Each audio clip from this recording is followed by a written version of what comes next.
Maka daripada itu, untuk yang masih mencari harta lewat jalan yang haram,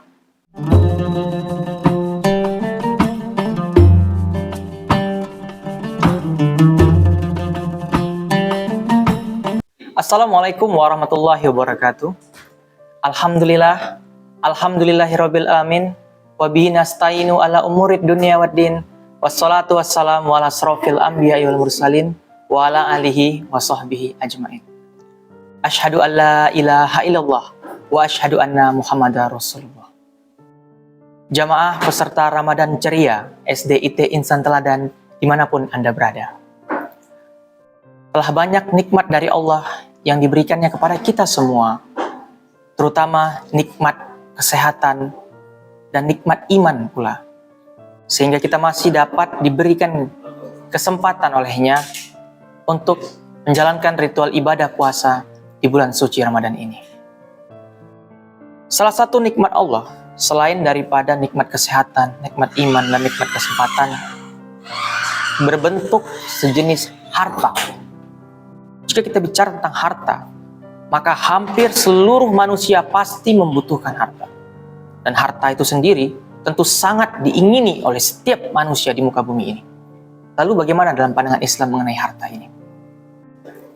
Maka kultum saya kali ini berjudul tentang jangan beri makan keluargamu dengan harta yang haram. Dari judul ini akan ada 3 pembahasan tentang harta dalam pandangan Islam. Lalu apa efeknya jika kita memberi makan keluarga kita dengan pakai harta yang haram? Lalu harta bagaimana yang harus kita dapatkan supaya diterima oleh Allah dan halal di jalan Allah? Baik, pertama tentang harta. Dalam pandangan Islam, harta itu sangat perlu, terutama dalam hidup ini. Untuk hidup, tentu kita memerlukan harta. Sehingga Allah mewajibkan kepada umatnya untuk bekerja, mencari nafkah. Allah tidak suka dengan manusia-manusia yang hanya berpangku tangan, malas-malasan, apalagi meminta-minta. Itu sangat memalukan. Akan jauh lebih terhormat jika ia mau bekerja, mencari harta tersebut. Hanya saja, ada juga orang yang mencari harta kelewat dari batas, tanpa mengindahkan aturan-aturan agama. Dalam Islam, ada harta yang halal, ada harta yang haram, ada juga harta yang didapatkan dengan cara syubhat. Nah, coba kita lihat satu-satu. Harta yang halal itu bisa didapatkan dengan cara yang halal, jelas dari mana dapatnya. Misalnya dengan berdagang, bekerja kepada orang, beternak, atau berkebun. Seperti itu. Berjualan juga seperti itu. Jelas. Ada modalnya misalnya kalau kita berjualan. Ada untungnya. Nah, untung itu bisa kita gunakan. Dan itu harta yang halal. Begitu juga dengan beternak. Ada modalnya kita beternak hewan dari satu mungkin atau beberapa ekor jadi semakin. Lalu bagaimana dengan harta yang haram? Ini harta yang dicari dengan cara yang zalim dan menyakiti. Dilarang dalam agama juga. Misalnya dengan mencuri, dengan riba. Riba mungkin seperti meminjamkan orang lain nominal tertentu, tapi dia harus balikkan lebih dari nominal yang dia pinjamkan.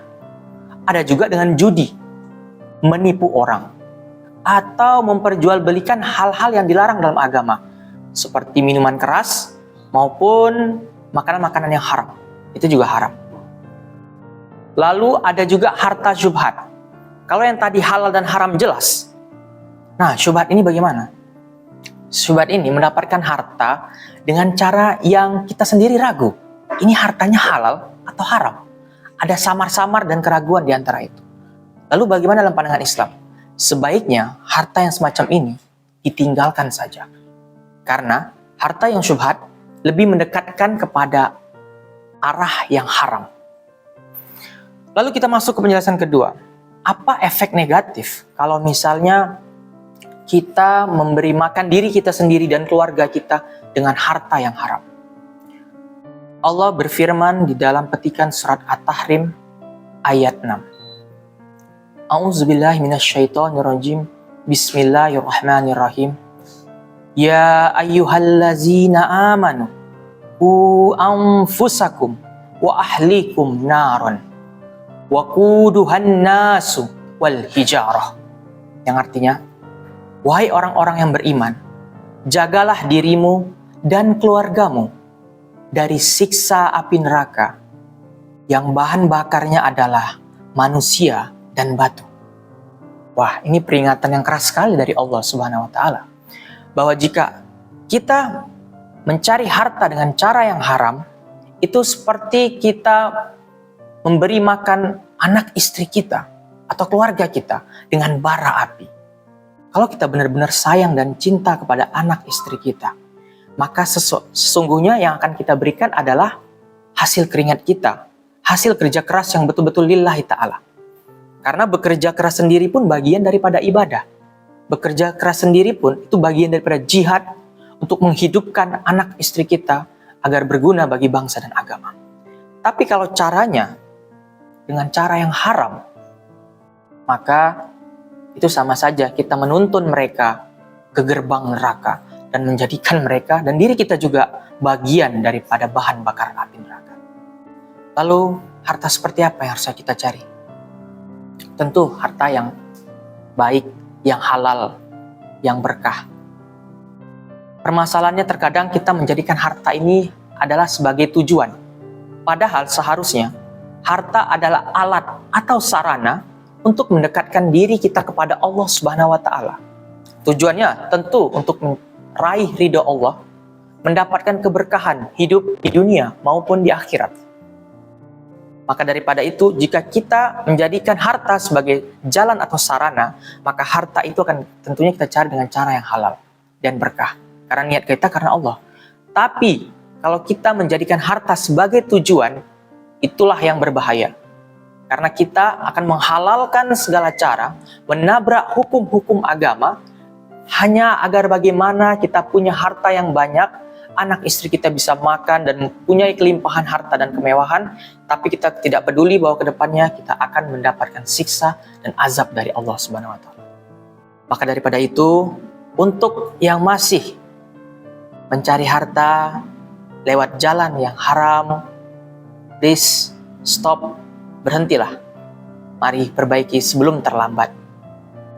Yang halal, yang berkah itu jauh lebih baik. Itu saja yang bisa saya sampaikan. Mohon maaf jika terdapat kekurangan. Wabillahi taufik wal hidayah. Wassalamualaikum warahmatullahi wabarakatuh.